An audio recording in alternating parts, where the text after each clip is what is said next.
सुप्रभात। स्वागत है आप सभी का इस YouTube के एजुकेशन फॉर स्किल चैनल पे। मैं मुकेश। आइए फिर से हम जुड़ते हैं एक नए प्रकरण को लेकर के। कक्षा 12 के हिंदी विषय पे बात करेंगे, जो प्रकृति के सुकुमार कवि सुमित्रा नंदन पंत द्वारा रचित नौका विहार पे आज हम बात करेंगे। तो चलिए हम आरंभ करते हैं नौका विहार की कुछ पंक्तियां। शांत स्निग्ध ज्योत्सना उज्जवल अपलक अनंत नीरव भूतल, शैकत शय्या पर दुग्ध धवल त्वंगी गंगा ग्रीष्म बिरल, लेटी है श्रांत क्लांत निश्चल, तापस बाला गंगा निर्मल, ससमुख से दीपित मृदु करतल, लहरे उस पर कोमल कुंतल, गोरी अंगों पर सिहर सिहर लहराता तार तरल सुंदर, चंचल अंचल सा नीलांबर, साड़ी सी सिकुड़न सी जिस पर सस्की रेशम विभा से भर, सिमटी है वर्तुल मृदुल लहर। तो सर्वप्रथम शब्दार्थ देखेंगे, इसके बाद व्याख्या की ओर बढ़ेंगे। शांत स्निग्ध, स्निग्ध का मतलब चिकनी, ज्योत्सना, ज्योत्सना में से चांदनी, उज्जवल में सफेद उज्जवल समझ रहे हैं, अपक अनंत नीरव भूतल, नीरव, नीरव का मतलब शांत, भूतल में से पृथ्वी, और अनंत दिया, अनंत का मतलब यहाँ आकाश, अपलक, अपलक का मतलब बिना पलक झुकाए हुए, अपक लिखा है इसमें तो होगा ये अपलक होगा, अपलक अनंत नीरव भूतल होगा यहाँ। शैकत शय्या पर दुग्ध धवल त्वंगी गंगा ग्रीष्म विरल, शैकत शय्या पर दुग्ध धवल, शैकत में से बालू, दुग्ध धवल का मतलब दूध जैसी सफेद, त्वंगी में से दुबली पतली, त्वंगी गंगा ग्रीष्म विरल, लेटी है श्रांत क्लांत निश्चल, श्रांत में से थकी हुई, क्लांत में से दुखी, तापस बाला गंगा निर्मल, तापस बाला मतलब तपस्विनी युवती की तरह, तापस बाला गंगा निर्मल स्वच्छ गंगा की तरह, ससमुख से दीपित मृदु करतल, करतल में से हथेली, लहरी उस पर कोमल कुंतल, कोमल कुंतल, कुंतल में से केस या बाल, गोरी अंगों पर सिहर सिहर लहराता तार तरल सुंदर, चंचल अंचल सा नीलांबर, नीलांबर का मतलब नीला आकाश। और अगला है चंचल अंचल सा नीलांबर, साड़ी सी सिकुड़न सी जिस पर सस्की रेशमी विभा शेभर, रेशमी विभा का मतलब कोमल चांदनी, और सिमटी है वर्तुल मृदुल लहर, वर्तुल का मतलब गोलाकार। आइए हम व्याख्या पे हम बात करेंगे। तो यह पंक्तियां जो प्रकृति के सुकुमार कवि सुमित्रा नंदन पंत द्वारा रचित हैं, इन पंक्तियों में पंत जी ने अपने मित्रों के साथ एक बार रात्रि में नौका विहार करने के लिए गए। उस समय गंगा नदी कैसी लग रही थी तथा वहां का वातावरण किस प्रकार का था, इसी का वर्णन इस पंक्तियों में कवि ने किया है। तो चलिए हम व्याख्या पे बात करेंगे। शांत स्निग्ध ज्योत्सना उज्जवल अपलक अनंत नीरव भूतल, कह कि चांदनी रात है, वातावरण शांत है, चारों ओर स्निग्ध मतलब चिकनी, चारों ओर स्निग्ध कोमल एवं उज्जवल चांदनी फैली हुई है, और अपलक अनंत नीरव भूतल, और आकाश एकटक दृष्टि से अपनी प्रिया पृथ्वी की ओर देखता हुआ सा लग रहा है। शैकत शय्या पर दुग्ध धवल त्वंगी गंगा ग्रीष्म विरल, शैकत शय्या पर दुग्ध धवल, और पृथ्वी पर चारों ओर शांति छाई हुई। हम लोग जब गंगा तट पर पहुंचे तो वहां गंगा हमें किस प्रकार लग रही है, शैकत शय्या पर दुग्ध धवल, गंगा हमें पहुंचे तो गंगा हमें बालू रूपी सफेद शय्या पर लेटी हुई एक तपस्विनी बाला के समान प्रतीत हो रही थी, और तवंगी गंगा ग्रीष्म बिरल, तवंगी मतलब दुबली पतली, और ग्रीष्म ऋतु के कारण गंगा की धारा बहुत पतली हो गई थी तथा उसका जल निर्मल था, लहरें उस पर कोमल कुंतल। तो ऐसा देखकर कवि कल्पना करता है कि मानो कोई दुबली पतली तपस्विनी बाला दिन भर के परिश्रम से थककर रात्रि के प्रहर में रात्रि के प्रहर में या रात्रि के पहर में, रात्रि के समय अपनी थकान मिटाने के लिए श्वेत शैया पर शांत भाव से लेटी हुई अपनी क्लांति को दूर करने का प्रयास कर रही है, अपने दुख को दूर करने का प्रयास कर रही है, थकान को मिटाने का प्रयास कर रही है। गोरी अंगों पर सिहर सिहर लहराता तार तरल सुंदर चंचल अंचल सा नीलांबर। गंगा एक तपस्विनी बाला के समान निर्मल थी। उसकी हथेली चंद्रमा के मुख के समान प्रकाशित हो रही थी और उसके वक्ष पर लहर रूपी कोमल केस लहरा रहे थे। सितारों से युक्त नील गगन का जो प्रतिबिंब गंगा में पड़ रहा था, उसे देखकर ऐसा प्रतीत हो रहा था मानो इस सुंदरी ने जो नीला वस्त्र पहना हुआ है वह सलमा सितारों से जड़ा हुआ है और वायु में चंचल हो रहा है। उस पर बलखाती छोटी छोटी लहरें ऐसी लग रही हैं मानो गंगा रूपी नायिका की रेशमी साड़ी पे सिकुड़ने पड़ गई हैं। अगली पंक्ति देखेंगे।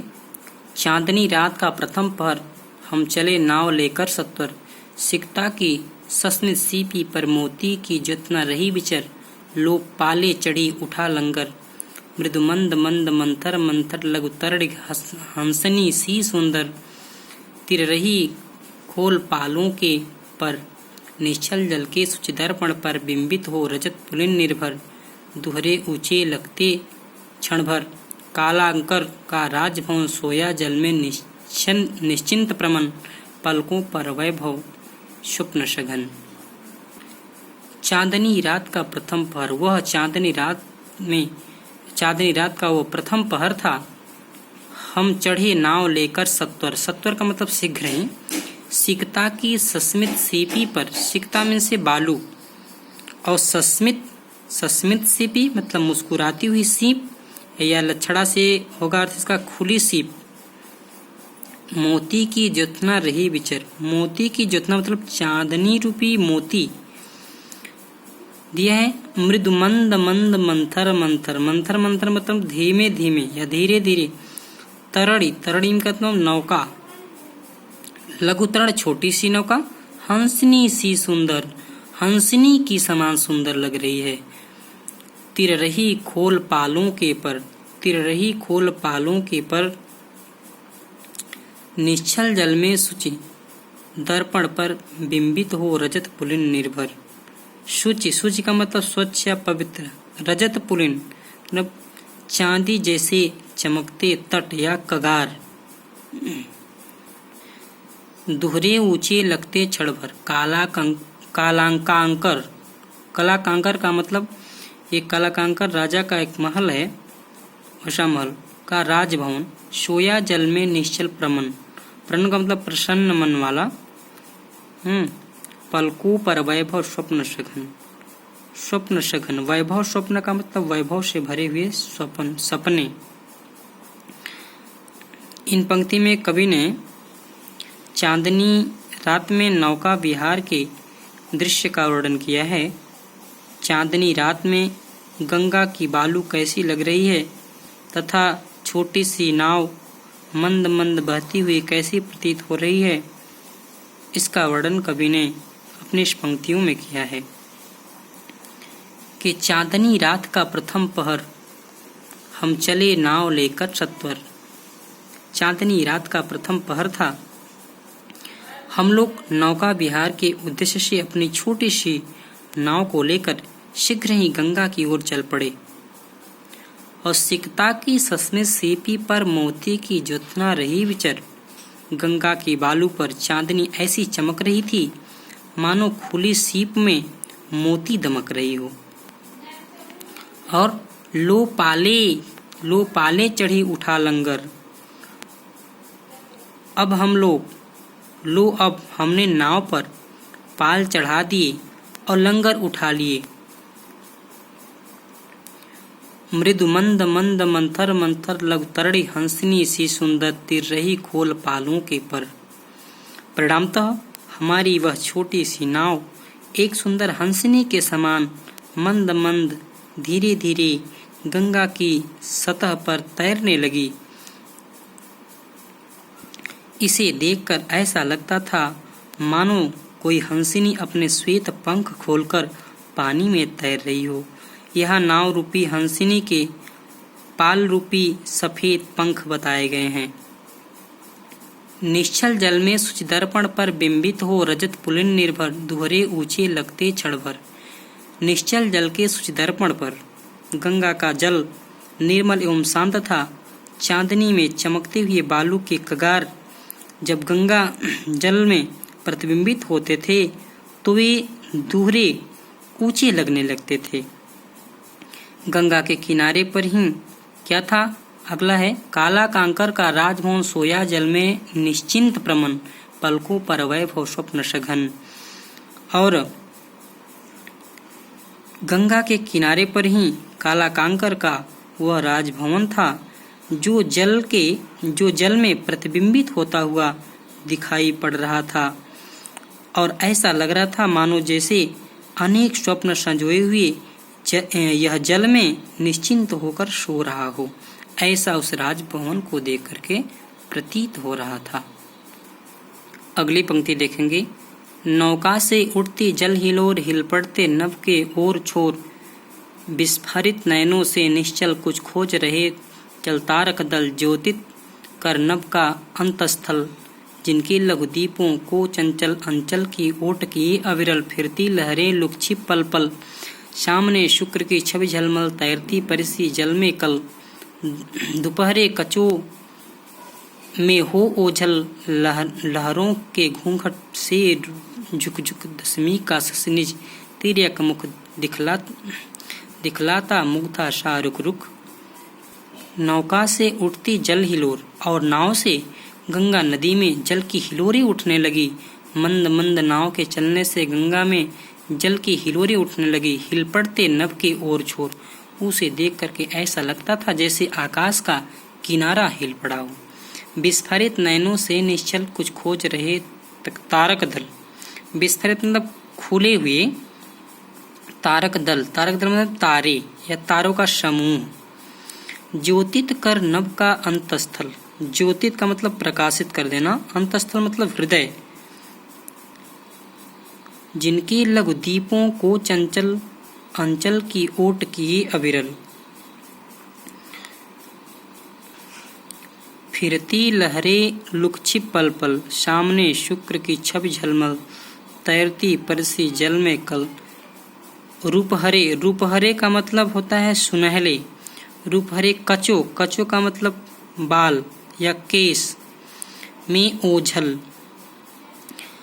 लहरों के घूंघट से झुक झुक दशमी का शशि निज तिर्यक मुख। तिर्यक, तिर्यक का मतलब तिरछा। मुग्धा, मुग्धा का मतलब मुग्धा सा दिखलाता मुग्धा सा रुक रुक। मुग्धा सा का मतलब लज्जाशील नायिका कोई है। तो चलिए हम बात करते हैं अब व्याख्या पे। इस अवतरण में कवि ने चांदनी रात में नौका विहार के दृश्य का वर्णन किया है। तो चलिए स्टार्ट करते हैं। नौका से उठती जल हिलोर हिल पड़ते नभ के ओर छोर। जब हमारी नौका जल में चलती है तो जल में प्रतिबिंबित होने वाला आकाश जल की तरंगों में हिलने लगता है, हिल उठता है। जल में तारों का प्रतिबिंब टिमटिमा रहा था जिसे देखकर ऐसा लग रहा था मानो आकाश के हृदय को प्रकाशित कर कुछ खोजने का प्रयास कर रहा है। विस्फारित नयनों से निश्चल कुछ खोज रहे थे तारक दल। ज्योतित कर नभ का अंतस्थल मतलब ज्योतित कर नभ का अंतस्थल, जब जल में तारों का प्रतिबिंब टिमटिमा रहा था तो उसे देख करके ऐसा लग रहा था जैसे आकाश के हृदय को प्रकाशित कर कुछ खोजने का प्रयास कर रहा हो। जिनके लघु दीपों को चंचल अंचल की ओट की अविरल फिरती लहरें लुक्षिप छिपल। लहरें तारों को अपने आंचल की ओट में छिपाए हुए थी, जिन्हें देखकर ऐसा लगता था जैसे कोई रमणी अपने आंचल की ओट में जलते हुए दीपक को छिपाए हुए हैं। सामने शुक्र की छवि झलमल, तैरती परसी जल में कल, रूप हरे कचों में हो ओझल, लहरों में घूंघट से झुकझुक, दसवीं का ससने तिर्यक मुख, दिखलाता मुग्धा शाहरुख रूप। सामने शुक्र की छवि झलमल, हमारे ठीक सामने शुक्र तारे की छवि जल में अप्सरा के समान तैरती हुई लग रही थी, जिसका मुख उसके रूप हले केसों में छिप सा जाता था, और दसवीं का चंद्रमा लहर रूपी घूंघट में से अपना तिरछा मुख उसी तरह दिखा देता था जैसे कोई मुग्ध नायिका लज्जा की अधिकता में या लज्जावश कभी तो अपना मुख घूंघट में छिपा लेती है और कभी उसका कुछ भाग दिखा सा देती है। तो इस प्रकार से रहा, आप इसे ध्यानपूर्वक पढ़ेंगे और अगली पंक्तियां हम नेक्स्ट वीडियो के माध्यम से आपके बीच साझा करेंगे। तो आज के लिए इतना ही, धन्यवाद।